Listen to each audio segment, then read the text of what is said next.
По сравнению с началом текущего года задолженность по заработной плате в Чувашии сократилась на 87%.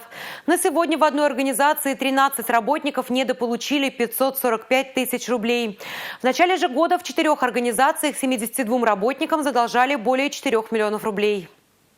В результате совместных усилий органов прокуратуры, Следственного комитета и органов исполнительной власти Чувашии 738 работникам выплачена незаконно задержанная заработная плата в общей сумме 28,8 миллионов рублей. Самое главное внимание наше и направление нашей деятельности – это обеспечение поступательного развития всех сфер жизнедеятельности, прежде всего экономики, где у нас и находятся работодатели, основные работодатели, где есть риски нарушения прав работников. Кроме того, на заседании межведомственной комиссии заключили трехстороннее соглашение о социальном партнерстве на 2023-2025 годы между Кабинетом министров, Союзом регионального объединения работодателей Чувашии и Союзом Чувашское республиканское объединение организаций профсоюзов Чуваш-Рессовпроф. Глава отметил, что соглашение о социальном партнерстве расширяет обязательства органов власти, защитников трудящихся и объединений работодателей в сфере социально-экономического развития региона.